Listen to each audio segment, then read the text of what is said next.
Welcome back to another video. This week it is the 6-inch with the 66 tooth range test.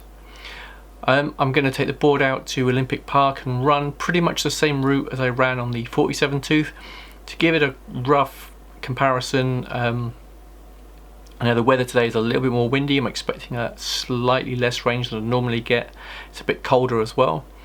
So normal rules will apply, no push starting, cruising at around 15 miles an hour. I'm going to run the battery from as close to 100% as I can get right down to 0.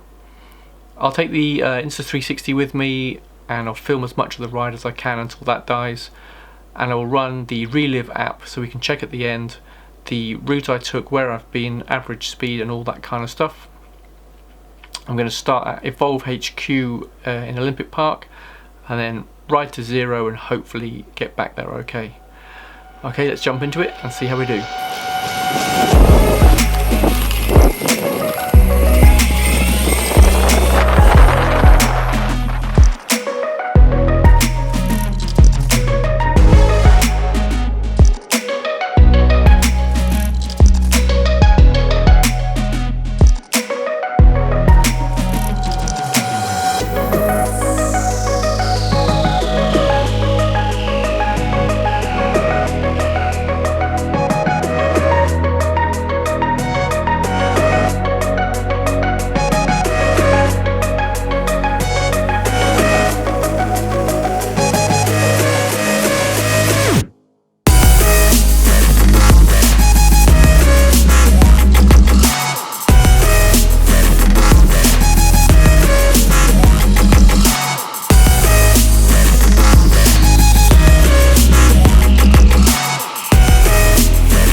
So the weather said no rain for sure, so it did rain a little bit. It was really cold out today and a little bit wet. I might have slowed down, probably riding around 13 miles an hour-ish at some point. It was a little bit slippy in places, but the ride was okay. It was quite good. So I started on 98% at Evolve headquarters and then rode to 0 at 50%. We've done 6.6 miles. And when I hit 0%, the total was 13.6 miles, which is not too bad actually. I'm quite surprised compared to the 47 tooth range. It fared quite well considering the cold temperature as well. So I'm a 100 kilo rider. If you're lighter, obviously expect to get more range. And if you're obviously gunning it, start stopping, that is going to affect your range as well. So there was no kick-starting, it was just a gentle cruise around the park. So 13.6 miles. I think starting at 100% on a full top-up, you probably hit 14 miles at my weight.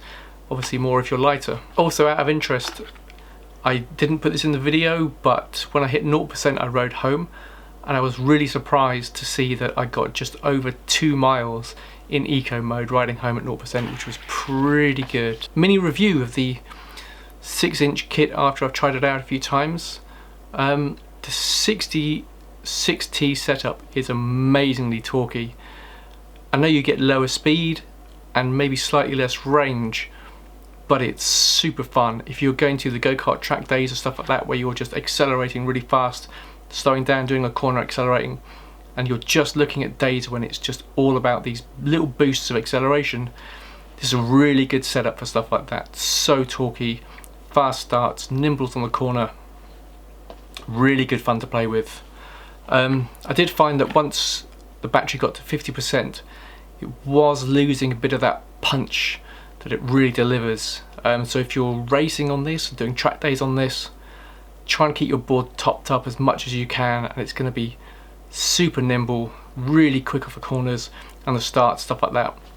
I found for a cruise day out, it wasn't brilliant, because once you hit that kind of top speed that it delivers, you want a little bit more at times and it can't deliver it. So I think that's where the 47 tooth gives you a bit more advantage. Once you're up to speed, you can push it a little bit faster and a little bit faster. But then the other side to that is, if you're a bit heavier or if you're hitting some hills, the 47 tooth doesn't always have that torquey power to get a heavy rider up those hills. The motors can overheat and drop you down from fast mode into like a pro mode. Swings and roundabouts, I guess it's what's best for you, but that's just my thoughts on the two different 66 tooth setups. Thank you for watching this video. I have no sponsors, I have no monetization on the channel, so if you like this video, you can just help us out by hitting the like button and subscribing for more content.